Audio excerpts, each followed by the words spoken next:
Je n'aurais jamais pensé devenir un tueur. 15 ans de mariage, une entreprise réputée dans le centre de Lyon, une réputation parmi les vignerons locaux où tout cela semblait être un fondement inébranlable pour ma vie. J'étais connu sous le nom de Jean-Pierre Duval, propriétaire de la prestigieuse cave à vin Le Cave de Lyon rue de la République. Chaque matin, j'ouvrais les lourdes portes en chêne de ma boutique, saluais les clients réguliers et organisais des dégustations des meilleurs vins de Bourgogne et de Bordeaux. Hélène, ma femme, m'aidait souvent dans la comptabilité et la planification d'événements. Nous semblions être le couple parfait aux yeux de tout le quartier. Les premiers soupçons sont apparus début mars 2024.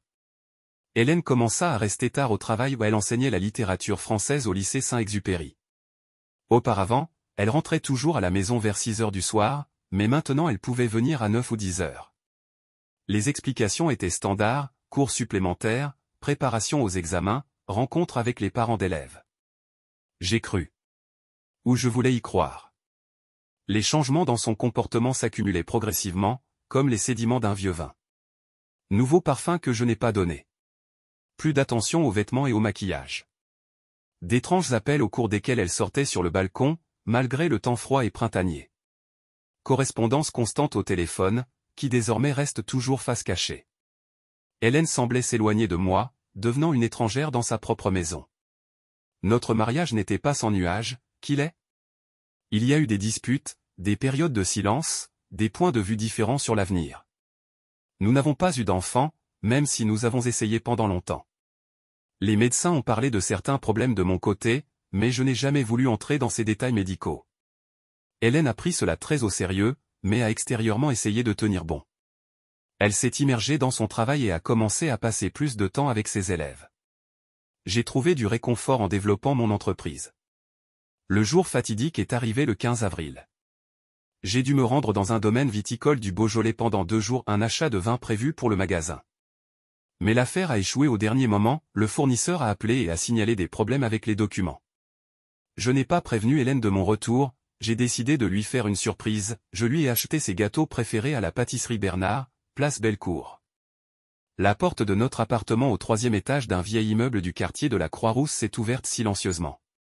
Dans le couloir, il y avait des chaussures d'hommes inconnus, chères, italiennes.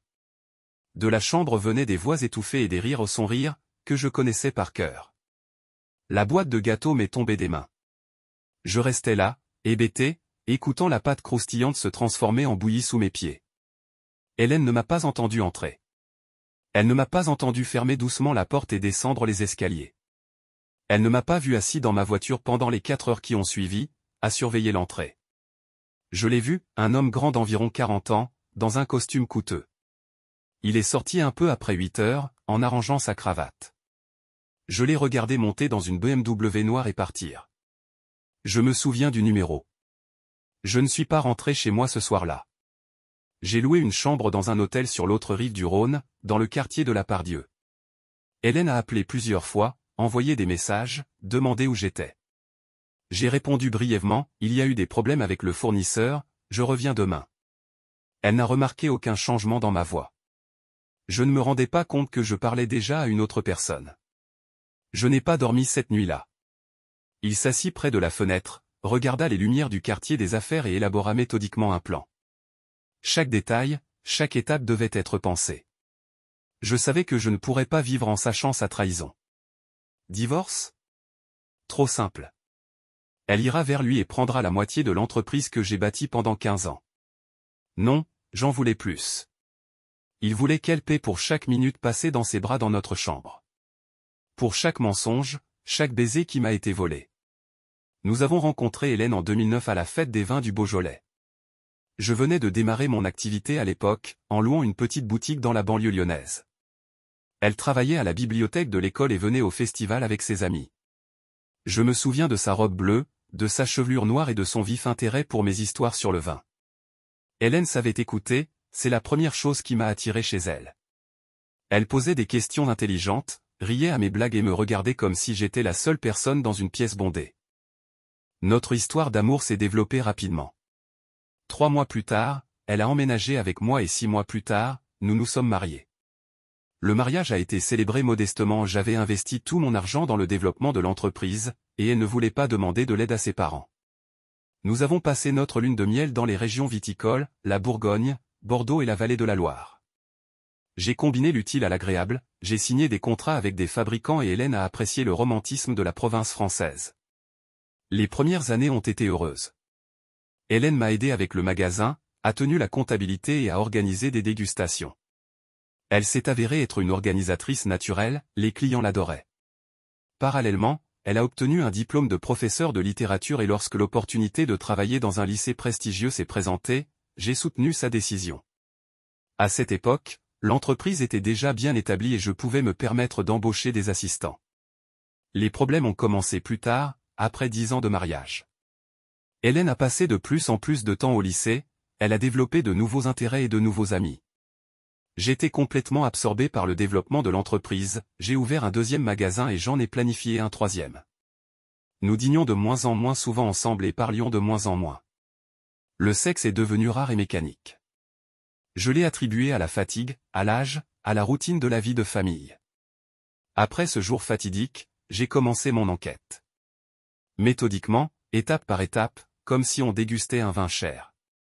Le numéro de la voiture de l'amant m'a conduit jusqu'à Philippe Moreau, le propriétaire du restaurant Le Petit Bouchon à 2 rue du lycée où enseignait Hélène. Le restaurant était célèbre pour sa cuisine lyonnaise traditionnelle et sa vaste carte des vins.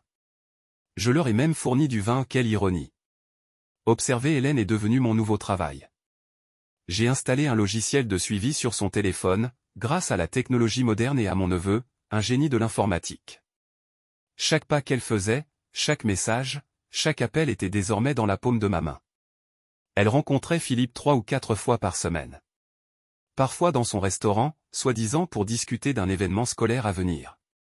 Parfois à l'hôtel Mercure au bord du Rhône. Parfois, dans notre chambre, quand je devais être en voyage d'affaires. Leur liaison durait déjà depuis 6 mois. J'ai lu toute leur correspondance, des milliers de messages pleins de passion et de projets d'avenir. Ils ont discuté de déménager ensemble dans le sud de la France et d'ouvrir un petit restaurant avec une cave à vin. Ils ont utilisé mes connaissances, mes relations avec les vignerons pour leurs rêves. Hélène lui a écrit qu'elle n'avait jamais été vraiment heureuse avec moi. Que je suis trop absorbé par les affaires et que je ne la remarque pas. Que Philippe est le seul homme qui comprend son âme. Âme ? J'ai souri amèrement en lisant ces messages toute la nuit. 15 ans de mariage, 15 ans pendant lesquels j'ai travaillé comme un fou pour assurer notre avenir. Je connaissais chaque trait de son visage, chaque habitude, chaque geste. Je me souviens comme elle pleurait quand les médecins disaient qu'il était impossible d'avoir des enfants. Comme j'étais heureuse d'avoir une place au lycée. Comme j'étais fier de notre première boutique rue de la République. Et maintenant, elle projetait un avenir avec un autre, dans notre chambre, sur nos draps, que j'avais choisi moi-même dans la boutique de la place Bellecour. Philippe avait 5 ans de moins que moi, il était plus beau et avait plus de succès dans la vie sociale. Il l'a emmené dans des restaurants chers, lui a offert des bijoux et l'a comblé de compliments. Il jouait le rôle d'un romantique en mal d'amour pendant que je travaillais tard, développant l'entreprise qui était censée être notre avenir ensemble. Le plan a commencé à se former dans ma tête petit à petit, comme un bon vin qui se dévoile au fil du temps. J'ai passé 2 semaines à étudier attentivement la routine quotidienne d'Hélène et de Philippe. J'ai compilé des tableaux détaillés de leurs rencontres, de leurs itinéraires et de leurs habitudes. Il notait chaque détail dans un petit carnet qu'il portait toujours avec lui. Hélène m'a même félicité une fois d'être devenue plus organisée dans la gestion de mon entreprise. Si seulement elle savait ce qu'il y avait réellement dans ses notes. Philippe s'est avéré prévisible comme la plupart des gens sur 2. Son restaurant était ouvert jusqu'à tard le soir, mais il partait toujours vers 10 heures, laissant le soin de fermer au gérant. Il vivait seul dans un pentouse au bord du Rhône, dans un immeuble moderne avec parking souterrain. J'allais à la salle de sport 3 fois par semaine et je jouais au golf dans un country club le week-end. Tous les jeudis, je rencontrais Hélène à l'hôtel Mercure. Apparemment à ce moment-là, elle avait des cours supplémentaires avec ses élèves. J'ai commencé à me préparer méthodiquement, comme je le fais pour les grandes dégustations de vin. La première chose que j'ai faite a été de me fournir un alibi. J'ai organisé une série de voyages d'achat dans des vignobles, réels et fictifs. Mon vieil ami Pierre, propriétaire d'un petit domaine viticole dans le Beaujolais, a accepté de confirmer ma présence chez lui chaque jour nécessaire. Il pensait qu'il m'aidait à cacher une liaison amoureuse, mais je l'ai laissé croire. L'étape suivante consistait à acquérir les outils nécessaires. J'ai procédé avec prudence, achetant tout dans des endroits différents, toujours en espèces. J'ai acheté les gants dans une quincaillerie à Villefranche-sur-Saône, à 40 km de Lyon. Une corde solide, dans un magasin de yachting à Marseille, où il se serait rendu à une exposition de vin. Le laissez-passer électronique pour le parking souterrain de la maison de Philippe a été falsifié par un artisan de la banlieue, qui n'a pas posé de questions inutiles. Chaque achat, chaque action était soigneusement planifiée et ne pouvait être reliée entre elles. J'ai accordé une attention particulière à mon apparence et à mon comportement. Il a commencé à passer plus de temps avec Hélène, organisait des dîners romantiques, offrait des cadeaux. Elle a mis cela sur le compte de notre prochain anniversaire de mariage, mais je voulais qu'elle se souvienne de moi comme ça, comme d'un mari attentionné et aimant. Dans le magasin, je me suis également comporté comme d'habitude, j'ai organisé des dégustations, rencontré des fournisseurs et planifié l'expansion de l'entreprise. Personne n'était censé soupçonner que je préparais quelque chose. Parallèlement, je préparais le terrain financier. Il a progressivement transféré de l'argent sur des comptes secrets dans des banques suisses, vendu des actions et conclu des contrats à long terme. Officiellement, l'entreprise était florissante, mais une partie importante des actifs avait déjà été convertie en espèces ou placée dans un endroit difficile à trouver. J'ai même commencé à tâter le terrain pour vendre l'entreprise. J'avais soi-disant pour projet d'ouvrir une chaîne de magasins dans le sud de la France. Le plus dur était de rester calme quand je les voyais ensemble. Philippe venait parfois dans ma boutique, soi-disant pour discuter de l'approvisionnement en vin de son restaurant. Il était confiant, m'a serré la main, a plaisanté et a souri. Et j'imaginais comment ses bras même embrassent ma femme, comment ses lèvres l'embrassent. Il a fallu à chaque fois une incroyable volonté pour maintenir un ton amical et discuter des variétés de vins et des prix. Dans ces rares moments où le doute commençait à me ronger, je relisais leur correspondance. Notamment un message qu'Hélène a envoyé à Philippe après une autre rencontre, « Avec toi, je me sens vivante. Jean-Pierre ne m'a jamais comprise comme toi. Parfois, il me semble que depuis 15 ans, je n'ai fait qu'exister, et non pas vivre. » Ces mots étaient le meilleur remède au doute. Le point final fut l'achat d'une petite maison à la montagne, non loin de la frontière suisse. Je l'ai enregistrée au nom d'un homme de main et je l'ai entièrement équipée de tout le nécessaire. C'est là que j'avais prévu de passer la première fois après que tout soit terminé. Hélène n'avait jamais aimé les montagnes, une autre raison pour laquelle cet endroit était parfait. Elle préférait la mer, et elle et Philippe rêvaient d'une maison sur la côte. Eh bien, chacun a ses propres préférences. À la fin du mois, tout était prêt. Je connaissais chaque détail de leur routine, chaque habitude, chaque faiblesse. Le plan a été vérifié dans les moindres détails, pensé du début à la fin. Il ne restait plus qu'à choisir le jour. Et il est venu au par hasard, comme tous les moments importants de la vie. Hélène a dit qu'elle resterait tard à l'école jeudi prochain, un autre mensonge, une autre réunion à l'hôtel. J'ai souri et j'ai dit que j'étais sur le point d'aller chez les fournisseurs du Beaujolais. Elle n'a même pas remarqué que ma voix tremblait. Jeudi 16 mai 2024. Cette date restera à jamais gravée dans ma mémoire. La journée a commencé comme d'habitude, je me suis réveillé à 6 heures du matin, bien avant Hélène. J'ai pris une douche, je me suis rasé et j'ai mis mon costume gris préféré. Hélène s'est réveillée pendant que je préparais du café. Elle était particulièrement belle ce matin-là, portant la nouvelle robe bleue que je lui avais offerte la semaine dernière. « Tu vas au Beaujolais aujourd'hui ?» demanda-t-elle en beurrant ses toasts.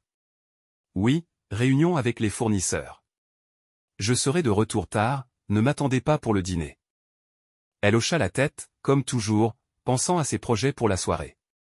Au magasin, j'ai tenu ma réunion matinale habituelle avec le personnel, j'ai vérifié le nouvel approvisionnement de Bourgogne et j'ai effectué une dégustation pour un groupe de touristes. À 1 heure, j'ai fermé le magasin pour le déjeuner et je suis sorti par la porte arrière. Une voiture de location m'attendait dans l'allée où une Peugeot grise banale que j'avais louée à Grenoble il y a 2 semaines. Ma Mercedes a été laissée sur le parking du magasin, un élément important de l'alibi. J'ai passé les 6 heures suivantes à observer l'hôtel Mercure. Garé à 2 pâtés de maison, dans un endroit où les caméras de surveillance ne pouvaient pas détecter la voiture.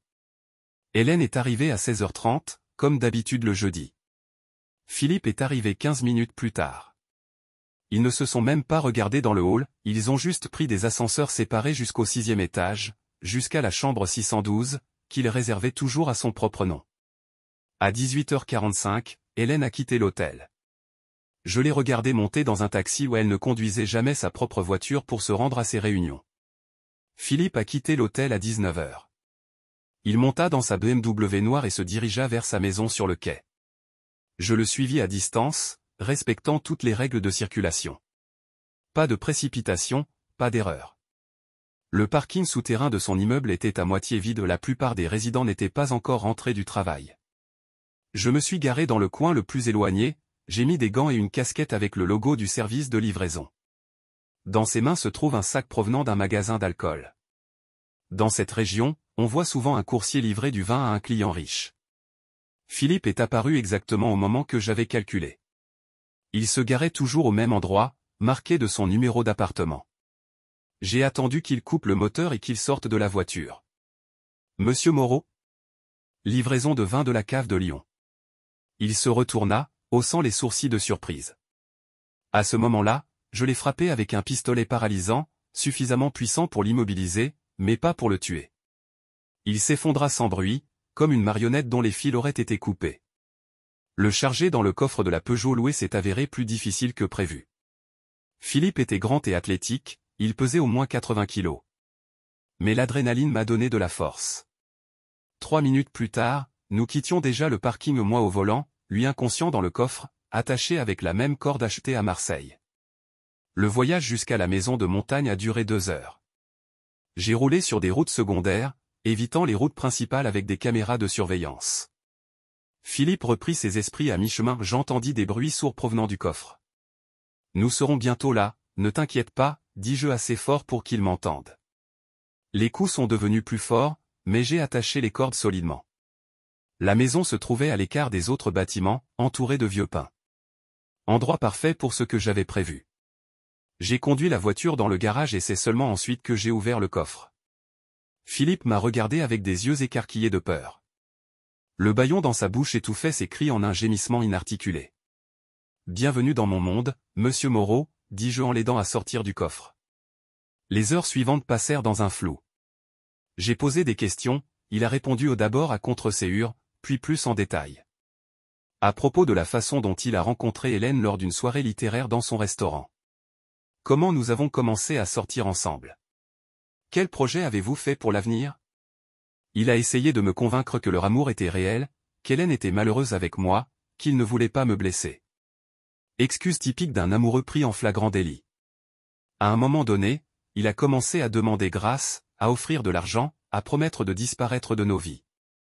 C'est amusant de voir à quelle vitesse l'image d'un restaurateur à succès peut s'estomper lorsqu'il se retrouve dans une situation comme celle-ci. J'écoutais ses supplications tout en sirotant un Bordeaux 2015, un bon vin que j'avais apporté spécialement pour ce soir. Vers minuit, j'ai sorti un pistolet, un vieux revolver que j'avais acheté à un collectionneur d'armes dans le sud de la France. Philippe resta silencieux, regardant le métal terne et brillant. Vous savez, monsieur Moreau, dis-je en faisant tourner le tambour, il existe dans la vinification un concept appelé « assemblage », l'art de créer la combinaison parfaite de différents cépages. Dans la vie aussi, la bonne combinaison est importante. Vous avez perturbé mon assemblage. Le coup de feu semblait étouffé, grâce aux murs épais et aux silencieuses artisanales. Philippe sursauta et s'affala sur sa chaise. Je n'ai pas vérifié mon pouls, je savais que je n'avais rien raté. Pendant les 2 heures qui ont suivi, j'ai méthodiquement détruit toute trace de ma présence. Il a enveloppé le corps dans une bâche, qu'il avait préalablement étalée sur le sol. J'ai mis tous les outils dans un sac séparé où ils devaient être jetés au retour. À l'aube j'étais déjà à Lyon. Garer la voiture louée à l'endroit convenu, dans quelques jours, des personnes fiables viendront la récupérer et s'en débarrasseront. Je suis rentré chez moi en taxi, comme prévu. Hélène dormait encore. J'ai pris une douche, je me suis changé et je suis descendu à la cuisine pour préparer le petit déjeuner. Quand elle s'est réveillée, je l'ai accueillie avec une tasse de café fraîchement moulu et des croissants de sa boulangerie préférée. « Comment s'est passé le voyage ?» demanda-t-elle en bâillant. « Productif, répondis-je en souriant, très productif. » Les premiers jours après la disparition de Philippe se passèrent dans un étrange engourdissement. J'ai continué à vivre ma vie normale, ouvrir un magasin, organiser des dégustations, rencontrer des fournisseurs. Hélène a également maintenu son rythme habituel, elle enseignait au lycée, vérifiait le travail des élèves et préparait les dîners. Mais j'ai remarqué qu'elle vérifiait son téléphone de plus en plus souvent, qu'elle tressaillait nerveusement à chaque appel. Elle a essayé de le contacter, je l'ai vu dans son historique d'appels, que je surveillais toujours. Tous ces messages sont restés sans réponse. Le 3e jour après la disparition de Philippe, l'alerte a été donnée dans son restaurant. Il n'a jamais manqué le travail sans prévenir. Le gérant a appelé la police et une enquête officielle a été ouverte. Hélène a étonnamment bien résisté, personne n'aurait pu la soupçonner d'être la maîtresse du restaurateur disparu. Elle m'a même accompagné à un dîner de charité à l'hôtel de ville où la disparition d'un membre respecté de la communauté urbaine a été évoquée. La police a interrogé toutes les personnes liées à Philippe. Les gens venaient aussi me voir, en tant que fournisseur de vin pour son restaurant. Je lui ai parlé de notre relation d'affaires et j'ai déploré la perte d'un client important. Il a mentionné qu'il se trouvait dans le Beaujolais le jour de sa disparition et mon ami Pierre l'a confirmé en montrant des documents relatifs à la transaction. L'alibi parfait. Une semaine plus tard, ils ont retrouvé sa voiture, toujours sur le parking de l'immeuble. Les caméras de vidéosurveillance installées à l'entrée ont enregistré son entrée dans la soirée, mais ne l'ont pas montré en train de sortir. Les services de sécurité ont haussé les épaules, la caméra dans ce coin du parking était justement en panne ce soir-là. Une panne technique, ça arrive. Je savais que ce n'était pas un problème, grâce à mon neveu hacker qui m'a aidé contre une généreuse récompense. Hélène a commencé à changer. Elle a perdu du poids et est devenue distraite pendant les cours. Je suis resté assis pendant des heures près de la fenêtre, à regarder la rue. Je la consolais, j'étais un mari attentionné et attentionné. Il lui a cuisiné ses plats préférés, lui a acheté de nouveaux livres et lui a suggéré de partir en vacances. Elle a tout refusé, disant qu'il y avait beaucoup de travail au lycée. La nuit, je l'ai entendu pleurer dans la salle de bain, pensant que je dormais. La police a poursuivi son enquête. Ils ont vérifié toutes les relations de Philippe, ses finances, ses biens immobiliers. Ils ont trouvé plusieurs maîtresses, il s'est avéré être une personne très aimante. Chacun d'eux avait un alibi pour le soir de sa disparition. Hélène ne figurait pas sur cette liste où elle a fait suffisamment attention à ne pas laisser de traces de leur connexion. Ou peut-être que la police n'a tout simplement pas pu les trouver. Au bout d'un mois, l'intérêt pour l'affaire a commencé à s'estomper. La disparition du restaurateur à succès est devenue l'un des mystères non résolus de Lyon. Différentes théories ont émergé, allant de la fuite avec une maîtresse à des liens avec la mafia. Certains ont même suggéré qu'il aurait mis en scène sa disparition à cause de dettes. La police a poursuivi son enquête, mais sans le même enthousiasme. J'ai observé tout cela avec un étrange sentiment de détachement. C'était comme regarder un film dans lequel je jouais l'un des rôles principaux. Chaque matin, je me rasais en regardant dans le miroir l'homme qui avait commis le meurtre parfait. Aucun remords, aucun remords. Juste la froide satisfaction d'un travail bien fait. Le corps de Philippe n'a jamais été retrouvé. J'ai vendu la maison de montagne par l'intermédiaire d'un prête-nom 2 mois plus tard. J'avais besoin de me débarrasser du dernier élément de preuve. J'ai transféré l'argent sur l'un des comptes suisses. Le pistolet et le reste des outils ont disparu dans les eaux du Rhône, solidement enfermés dans du béton. Le seul souvenir de cette nuit-là était une cicatrice sur sa paume où il s'était coupé en fermant le coffre. Hélène revenait peu à peu à la vie. Je me suis inscrite à des cours de yoga et j'ai commencé à passer plus de temps avec mes élèves. J'ai arrêté de vérifier mon téléphone toutes les 5 minutes. Seulement parfois, quand nous passions devant le restaurant de Philippe, je remarquais comment elle se détournait, cachant ses yeux. Le restaurant a d'ailleurs fermé, la famille de Philippe l'a vendu 3 mois après sa disparition. Notre mariage a été étrangement renforcé par tout cela. Hélène est devenue plus attentive et attentionnée. Peut-être que la culpabilité l'a forcée à compenser sa trahison.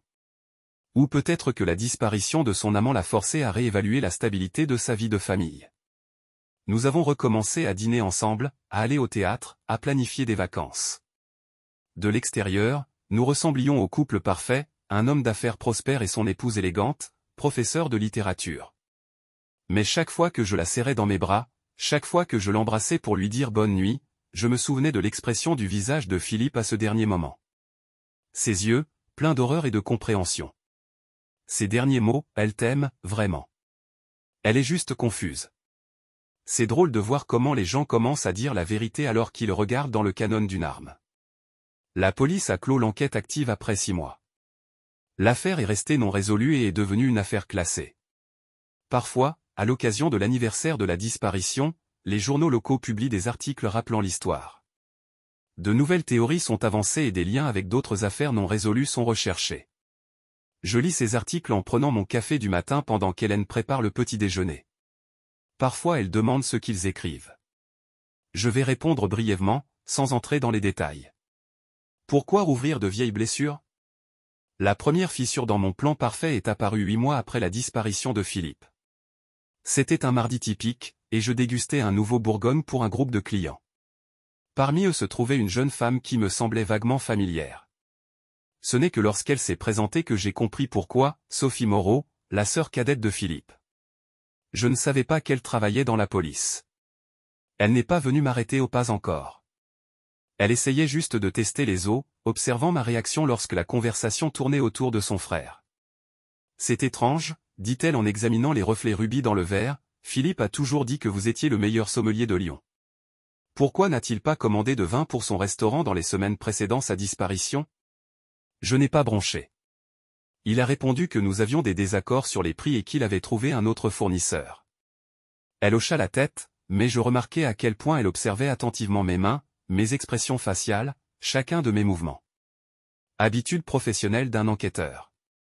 Après la dégustation, elle a laissé sa carte de visite, au cas où vous vous souviendriez de quelque chose d'intéressant à propos de mon frère. Une semaine plus tard, le magasin a été perquisitionné. La raison officielle est de vérifier la documentation sur les fournitures de vin. Ils n'ont rien trouvé de suspect dans les documents, mais j'ai remarqué qu'un des officiers examinait mon bureau avec une attention particulière. J'ai appris plus tard qu'il s'agissait de Marc Dupont, l'enquêteur principal sur l'affaire de Philippe. Un homme qui ne croyait pas aux coïncidences. Hélène a réagi étrangement à la recherche trop calmement. Elle n'a même pas demandé pourquoi la police s'intéressait à nos affaires. Le soir, j'ai entendu par hasard sa conversation téléphonique dans le jardin, il se doute de quelque chose. Non, il ne sait rien. Je ne peux plus me taire. Je n'ai pas entendu à qui elle parlait, mais j'ai deviné que Sophie Moreau interrogeait méthodiquement tous ceux qui étaient en rapport avec son frère. Le coup suivant est venu d'une direction inattendue. Mon neveu, le même génie informatique qui a aidé avec les caméras de surveillance, a été pris dans une sorte de cyberattaque. Sous la pression de l'enquête, il a commencé à dénoncer ses clients. J'ai appris cela par hasard, par un vieil ami de la police. J'avais moins d'une journée pour effacer mes traces. Cette nuit-là, je me suis rendu à la maison de montagne où elle appartenait désormais à un couple de Suisses, mais j'avais toujours un double de mes clés. Il a fallu enlever les dernières preuves, un vieil ordinateur portable avec de la correspondance, des documents pour la vente de la maison, des reçus. Quand j'ai ouvert la cachette sous le plancher, mon cœur s'est arrêté, elle était vide. Juste un mot, écrit de la main familière d'Hélène, je sais tout. Je suis désolé. En rentrant à la maison à l'aube, je l'ai trouvée assise dans la cuisine. Devant elle se trouvait un dossier contenant des documents et toutes les preuves que j'avais si soigneusement cachées. Je te regardais, dit-elle doucement. Depuis le jour où Philippe a disparu. Je savais que c'était toi. Je ne voulais juste pas y croire. Elle a raconté comment elle a engagé un détective privé et comment elle a recueilli des informations petit à petit. Comment j'ai trouvé la maison de montagne, comment j'ai découvert la cache. Sais-tu quelle est la chose la plus effrayante? Demanda-t-elle en me regardant dans les yeux. Je ne ressens aucune haine envers toi. Seulement du vide. Et de la peur, pas pour moi, mais pour toi. Tu es devenu un monstre, et j'ai contribué à rendre cela possible. La sonnette a sonné juste au moment où le soleil commençait à se lever sur Lyon. Sophie Moreau et Marc Dupont se présentaient sur le seuil avec un mandat d'arrêt. Hélène leur a remis un dossier avec des documents. Je n'ai pas résisté, à quoi bon? Quand ils m'ont fait sortir de la maison, les voisins se sont précipités sur les balcons. Leur murmure me suivait comme le bruissement des feuilles d'automne, est-ce vraiment Monsieur Duval? Un homme si respecté. Je suis resté silencieux le premier jour au commissariat. Il a ensuite parlé, mais pas sous la pression des enquêteurs. Je viens de réaliser que le silence n'a plus de sens. J'ai tout raconté, la trahison, la planification du meurtre, la maison dans la montagne. À propos du tir et de la façon dont il s'est débarrassé du corps. Sophie Moreau s'est assise en face de moi, écrivant chaque mot. Son visage restait impassible, seuls les doigts agrippant le stylo devenaient blancs à cause de la tension. Le corps de Philippe a été retrouvé 3 jours plus tard. J'ai montré l'endroit dans la montagne où je l'ai enterré, enveloppé dans une bâche. L'examen a confirmé tous les détails de ma confession. Hélène a témoigné de notre relation, de sa liaison avec Philippe, de ses soupçons après sa disparition. Elle n'a pas été accusée de complicité ou elle n'était vraiment pas au courant de mes projets à l'avance. Les journaux l'ont qualifié de « crime passionnel », le meurtre parfait résolu par hasard. Ils ont écrit sur la jalousie, la trahison et le châtiment. Personne n'a compris l'essentiel, ce n'était pas un crime passionnel. C'était une destruction froide et calculée d'un homme qui osait perturber mon monde parfaitement construit. Dans la cellule de détention, j'ai eu beaucoup de temps pour réfléchir.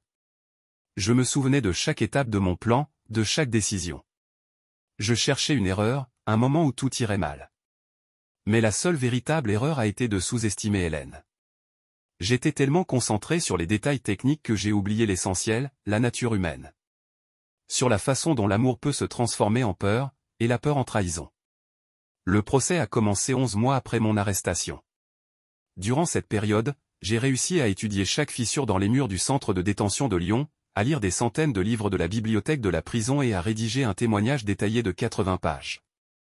Mon avocat, maître Laurent Bernard, a insisté sur une défense en vertu de l'article sur un crime commis dans un état passionnel. J'ai refusé quel genre d'effets peuvent durer des mois de planification?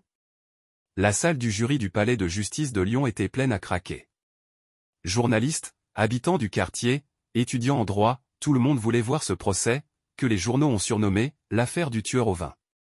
J'étais assis derrière une vitre protectrice, portant le costume que je portais autrefois pour les dégustations de vin. Hélène était assise au premier rang, à côté de la famille de Philippe. Elle a perdu du poids et ses cheveux sont devenus gris. Nos regards ne se sont croisés qu'une seule fois, lorsqu'elle a été appelée à témoigner. Le procureur, Jean-Marc Rivière, a construit le dossier méthodiquement, comme j'ai jadis construit un plan de meurtre. Il a présenté au jury tous les détails, carte de la région avec l'itinéraire balisé, photographie du refuge de montagne, résultats balistiques, relevés bancaires, déclarations de témoins. Il a accordé une attention particulière à la préparation du crime, ce qui excluait la version d'un état d'affect. Ce n'est pas un homme qui a perdu le contrôle à cause de la jalousie, a déclaré Rivière au jury. Voici un tueur calculateur qui a planifié le crime pendant des mois.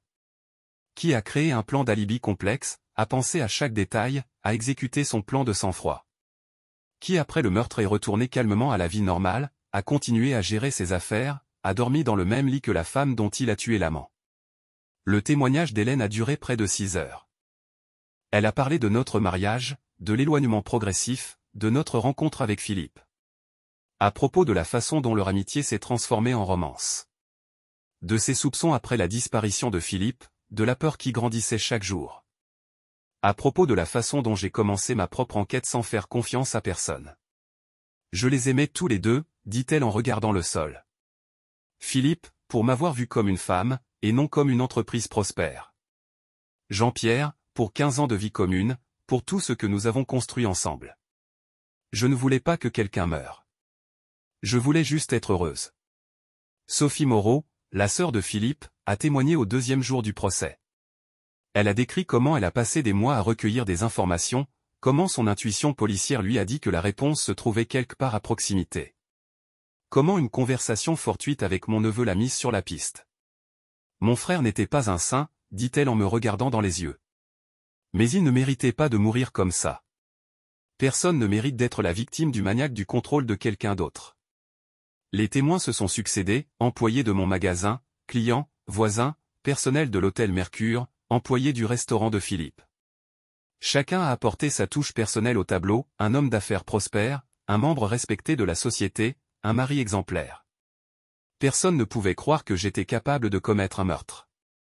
À l'exception de ceux qui me connaissaient le mieux, Hélène et mon vieil ami Pierre, qui m'ont aidé à trouver un alibi.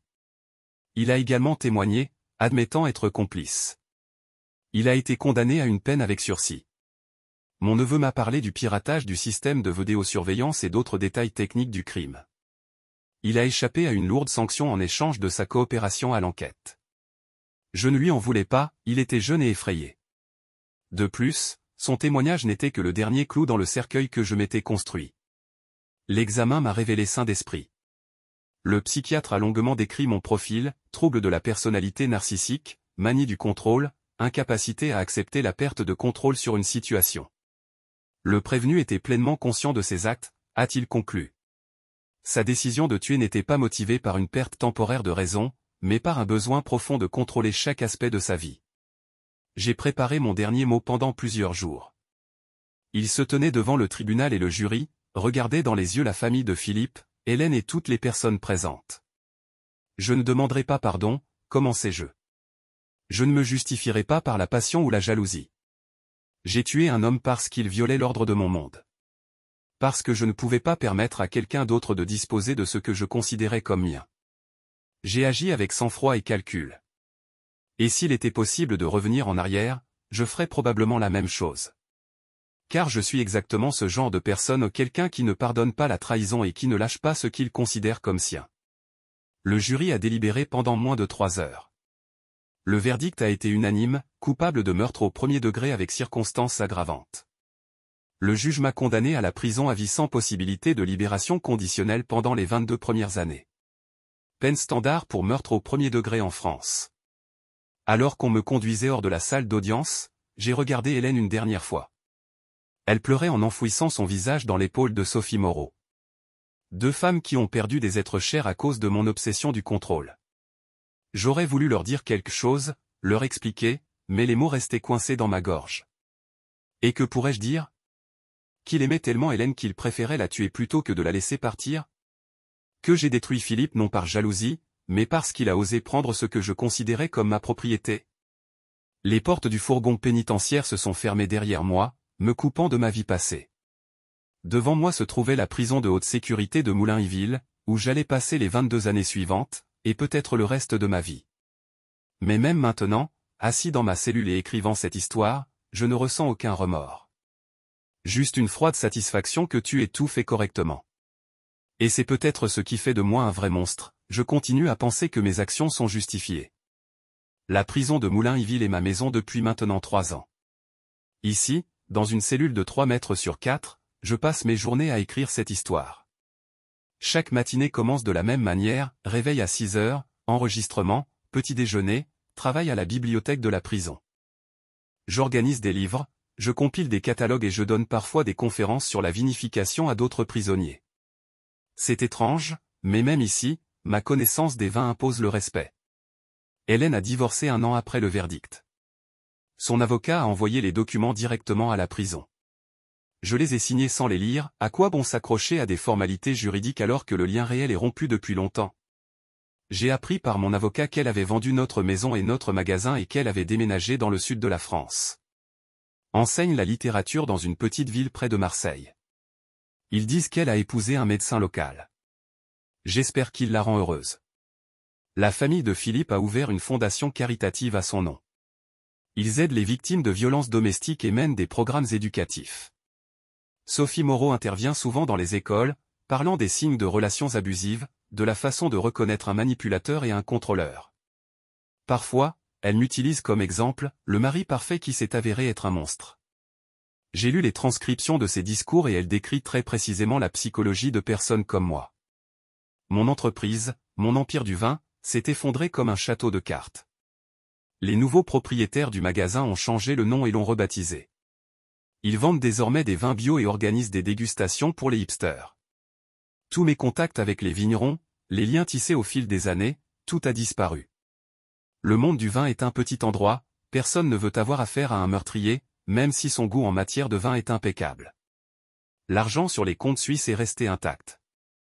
Je ne peux pas les utiliser et je n'ai pas d'héritier. Parfois, je pense à ce qui arrivera à cet argent après ma mort. Peut-être qu'ils se dissoudront tout simplement dans le système bancaire, comme l'a fait mon ancienne vie. En prison, j'avais beaucoup de temps pour réfléchir. J'analyse mes actions, mes motivations et j'essaie de comprendre à quel moment précis le contrôle de ma propre vie est devenu plus important pour moi que la vie elle-même. Peut-être que cela a commencé dans l'enfance, quand mon père m'a appris qu'un homme doit avoir le contrôle?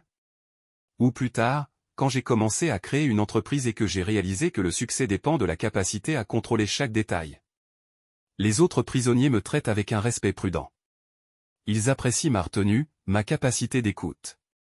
Certains viennent demander conseil au fil des années, je suis devenu une sorte de psychologue pénitentiaire. L'ironie du destin est qu'un homme qui ne pouvait pas comprendre ses propres démons aide les autres à combattre leurs monstres. Le psychiatre de la prison dit que je fais des progrès. Reconnaître votre besoin pathologique de contrôle est la première étape vers la guérison. Mais la vérité c'est que je ne veux pas guérir. Je crois toujours que j'ai fait la bonne chose en protégeant mon monde de l'invasion. Oui, le prix était élevé, la liberté, la réputation, le mariage, les affaires. Mais même maintenant, assis dans une cellule de prison, je ressens la satisfaction de ne pas les avoir laissés s'en tirer. Parfois, la nuit, je fais des rêves. Je vois le visage de Philippe dans les dernières secondes de sa vie, j'entends ses appels à la miséricorde. Je vois Hélène pleurer dans la salle d'audience. Je vois ma boutique, ma cave à vin, mes bouteilles préférées de Bordeaux de collection. Mais ces rêves ne provoquent pas de remords, seulement une légère nostalgie d'une vie passée. J'ai récemment reçu une lettre d'Hélène, la première depuis toutes ces années. Elle a écrit qu'elle avait finalement trouvé la force de me pardonner. Pas pour moi, mais pour toi, pour te libérer du fardeau du passé. À la fin de la lettre, elle demandait, est-ce que ça valait la peine? La vengeance valait-elle tout ce que tu as perdu? J'ai longuement réfléchi à la réponse, mais je ne l'ai jamais envoyée. Comment puis-je lui expliquer que pour les gens comme moi, le contrôle est plus important que n'importe quelle perte? Dans 19 ans, je pourrais demander une libération conditionnelle. J'aurai 67 ans. Peut-être qu'à ce moment-là le monde aura encore changé et personne ne se souviendra de l'histoire du marchand de vin qui a tué l'amant de sa femme. Mais je sais que je ne pourrai jamais revenir à mon ancienne vie. Et je ne veux pas que le monde que j'ai désespérément essayé de contrôler n'existe plus. Chaque soir avant de me coucher, j'ouvre mentalement une bouteille de Château Margaux 1982, le joyau de ma collection que je n'ai jamais eu le temps de goûter. J'imagine un bouquet riche, une structure tannique et un arrière-goût long. Dans des moments comme ceux-ci, je me sens presque libre. Presque, mais pas tout à fait. Parce que la vraie liberté est la capacité de lâcher prise, et je n'ai jamais appris cet art. On dit que le temps guérit toutes les blessures. Mais il y a des blessures que nous nous infligeons nous-mêmes, consciemment et méthodiquement, comme j'ai planifié le meurtre de Philippe. Ces blessures ne guérissent pas, elles deviennent une partie de nous, définissant notre essence. Je suis devenu un tueur non pas au moment où j'ai appuyé sur la gâchette, mais bien plus tôt, lorsque j'ai décidé que j'avais le droit de disposer de la vie des autres. Aujourd'hui, alors que je termine cette histoire, je regarde mon reflet dans l'acier poli d'un miroir de prison. Cheveux gris, rides autour des yeux, le regard d'un homme qui ne se repent toujours pas de ce qu'il a fait. Je vois le même Jean-Pierre Duval, propriétaire d'un magasin de vin, un membre respecté de la société. Ce n'est que maintenant que je vois ce qui était toujours caché derrière ce masque, un homme pour qui le contrôle est devenu plus important que l'amour, plus important que la liberté, plus important que la vie elle-même.